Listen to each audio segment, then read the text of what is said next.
먼저 우리 서론적으로 살필 것은 뭐냐면 적절한 조치의 필요성입니다. 우리 속담에 호미로 막을 것을 가래로 막는다 이런 속담이 있습니다. 초기 대응의 중요성을 말하고 있습니다. 인간은 실수합니다. 실수해서 손해도 봅니다. 실수하는 것이 인간입니다. 근데 그 이후 대처죠. 손해를 최소화하고 또 더 큰 손해를 방지하기 위해서는 적절한 조치가 필요하다라는 것입니다. 1920년대 미국의 보험회사 직원이었습니다. 허버트 하인리라는 사람이 있는데 이 사람이 케이스 스타디를 했어요. 7만 5천 건. 사람들이 어떻게 사고를 당하나 이렇게 보니까 대형 사고 있지 않습니까? 큰 사고, 성수대교 무너지는 듯이 대형 사고. 이렇게 대형 사고가 나기 전에 그 이전에 29번의 유사한 사건들이 있더라는 거예요. 이게 징후가 보인다는 거예요. 근데 29번의 징후를 또 보니까 그거보다 좀 작은 징후들이 있죠. 조짐이 300번 정도 보이더라는 거예요. 그래서 1대 29대 3배 이걸 하인리 법칙이라 그러죠. 어떤 아주 사소한 일들이 300번 벌어지면 29번의 좀 중간 정도의 사건이 벌어지고 중간 정도의 사건이 벌어지고 난 다음에 대처 안 하면은 대형 사고 친다는 거죠. 1대 29대 3배. 이게 보험 요율 계산할 때도 지금도 나옵니다. 어떤 사람 여러분들 자동차 운전할 때 이렇게 티켓 받고 한 것들 있죠. 그런 것들을 다 계산해 넣어가지고 300대 29대 10, 1. 요 원칙으로 보면 거의 틀리지 않더라는 거예요. 너무 잘 맞기 때문에 이걸 법칙이다 이렇게 말할 정도였다는 것입니다. 무슨 얘기예요? 징후가 보일 때 초기 대응해야 한다 그 얘기죠. 그런데 어리석은 사람들이 이걸 잘 못한다는 것입니다. 이유가 무엇입니까? 모르는 거 아니에요. 지금 얘기하면 맞다.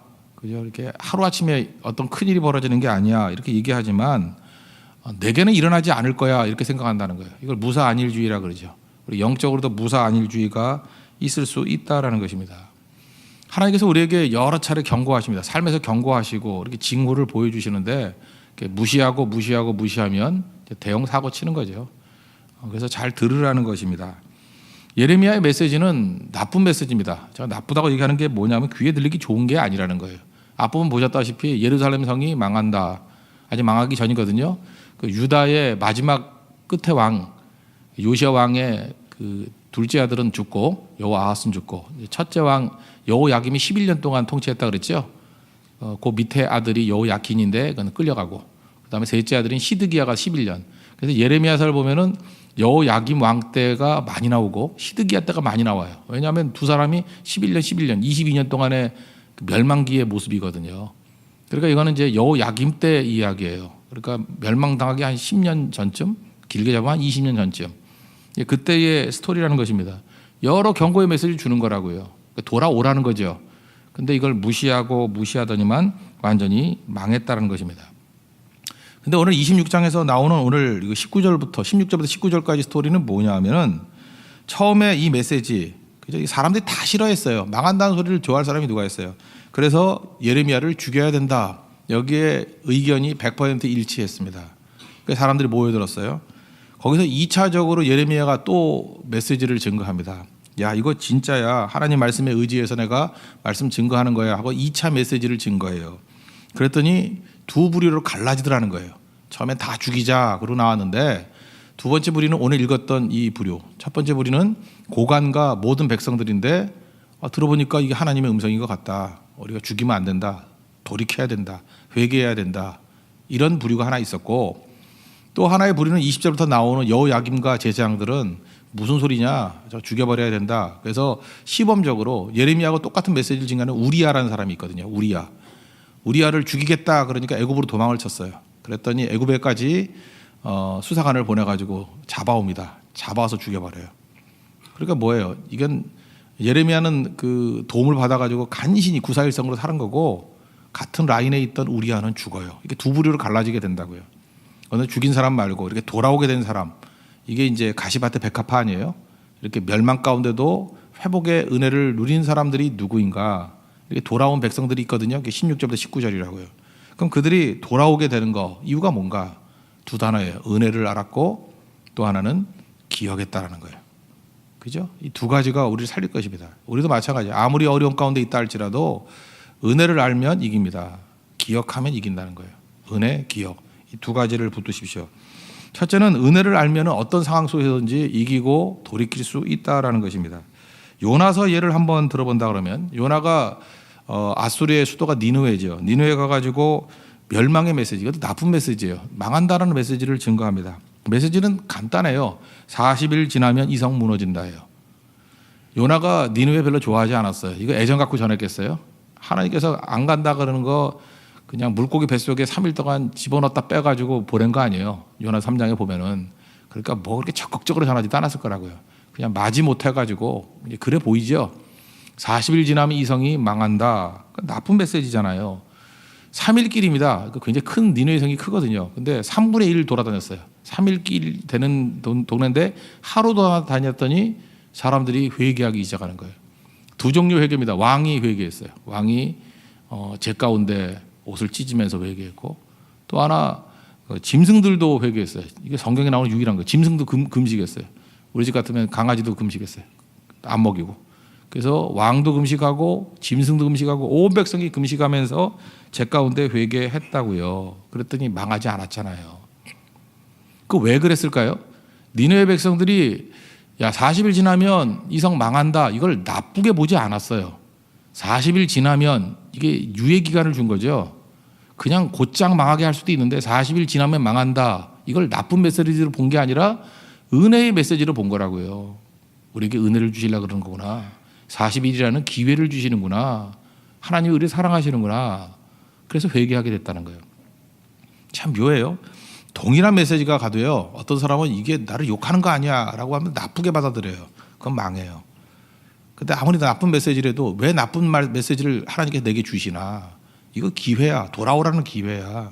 사랑하니까 하시는 말씀이야. 그래서 그 안에서 은혜를 느끼면 살아난다는 것입니다. 백범일지 보면은 김구 선생님 나이 50이 넘었는데 어머니가 뭐 잘못했다고 회초리 치시죠. 우셨대죠. 왜 울었어요? 어머니 옛날보다 뭐 힘이 많이 약해지셨어. 그게 무슨 얘기예요? 어머니의 그 행동을 통해서 이게 도대체 50이 넘었는데 뭐 하는 짓이야, 이렇게 안 보고 그걸 아들을 사랑하는 어머니의 은혜로 봤다라는 거예요. 그러니까 그걸 받아들이잖아요. 은혜로 보면은 살아납니다. 그래서 항상 보면은 그 하나님 말씀을 듣고 시험 든다 그러죠. 시험 든다는 게 뭐예요? 망하려고 작정을 한 거라니까요. 나쁜 얘기를 왜 하겠어요? 나쁜 얘기를 하는 이유는 뭐예요? 돌아오라는 그 안에 은혜와 사랑이 숨겨져 있는 거죠. 히브리서 12장에 보면 7절에 너희가 참으라고 징계를 받기 위함이라. 근데 징계를 받기 위함이 이유가 뭐냐면 아들과 같이 너희를 대우하시기 때문에. 징계는 다 받는 것이거늘 너희가 없으면 사생자의 참아들이 아니니라. 이 히브리서 12장 7절 8절 말씀의 핵심이 뭐예요? 징계 받을 때에 참아들은 뭘 느낀다는 거예요? 여기서 은혜를 느낀다는 거예요. 아, 내가 아들이니까 하나님이 이렇게 징계하시지. 그렇게 받아들이는 게 그게 살 길이라는 거예요. 저는 우리 교회 모든 성도들이 하나님의 그 할렐루야 외칠 수 있는 승리의 메시지도 아멘으로 받아들이고, 돌아오라는 나쁜 메시지, 나쁘다고 일부러 표현하는 거예요. 제가 나쁜 메시지도 그 안에서 은혜를 보는 눈이 있으면 살아나게 된다는 것입니다. 은혜 보면 살아나요. 그리고 항상 우리에게는 그 은혜의 여지가 있어야 돼요. 일산에 있는 어떤 그 병원이라 그러는데 그 병원에서는 보통 이렇게 환자라 그러잖아요. 환자 어디 갔어요? 이러는데 환자라고 부르지 않는데요. 호칭이 그 환자인데 김 부장님 또는 뭐 박 실장님 뭐 이렇게 부른대요. 그래서 왜 그러냐 그랬더니 그 환자의 환자, 그게 아프다는 뜻이잖아요. 그러니까 환자가 뭐예요? 아픈 사람이에요. 뜻하면 아플 환자의 놈자자니까 아픈 놈이에요. 환자, 아픈 놈, 아픈 사람.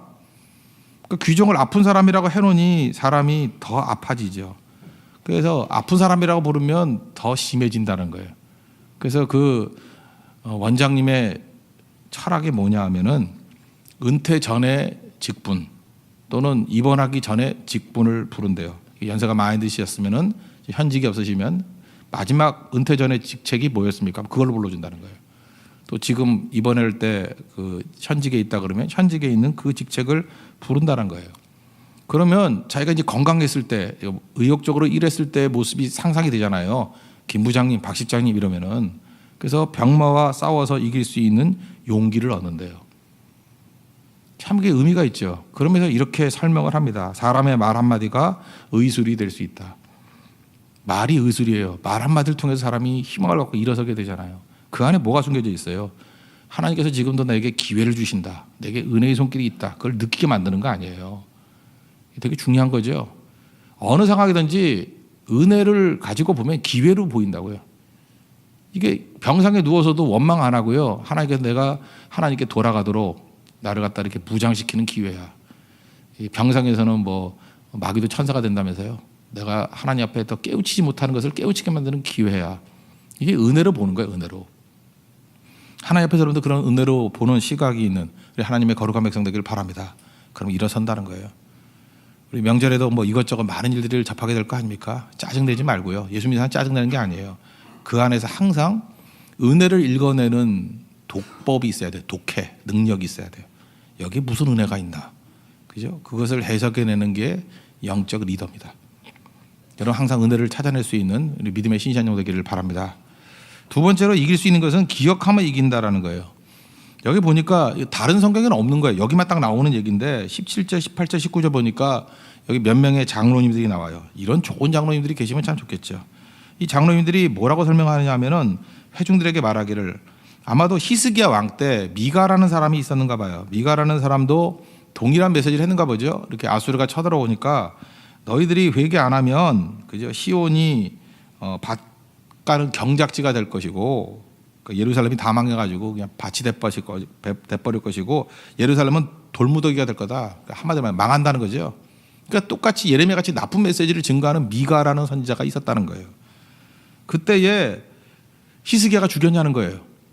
우리 조상 히스기야가 죽였냐는 거예요. 안 죽였죠. 안 죽이고 우리 뭐 모르죠. 하여튼가 보니까 두려워하여 그 하나님 앞에 나와서 간구했대요. 그랬더니 죽지 않고 살았다라는 거죠. 이걸 기억해냈어요.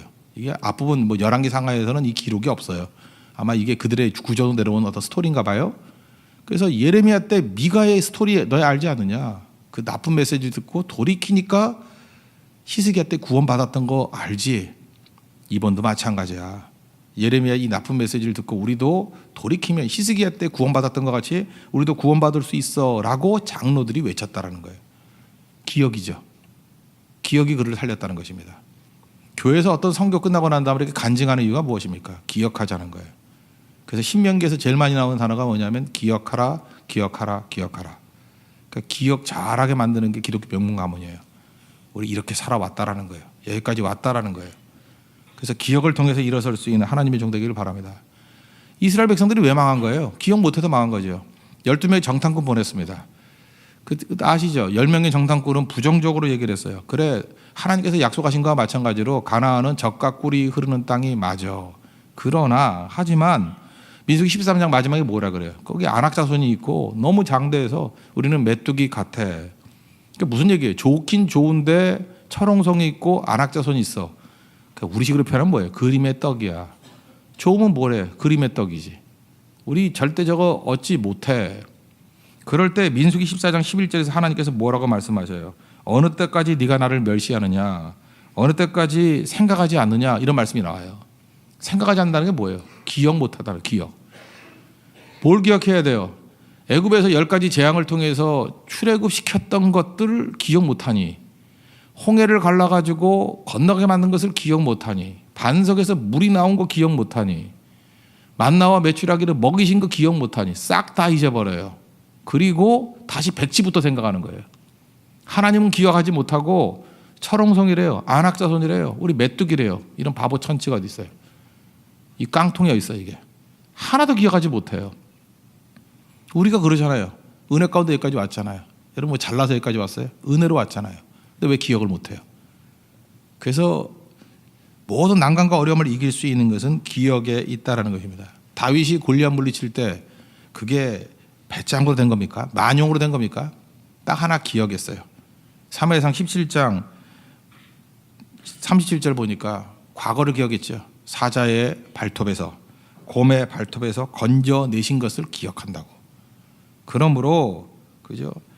이 사람, 이 하나님을 우롱하는 골리앗의 손에서도 나를 건져내실 것이다.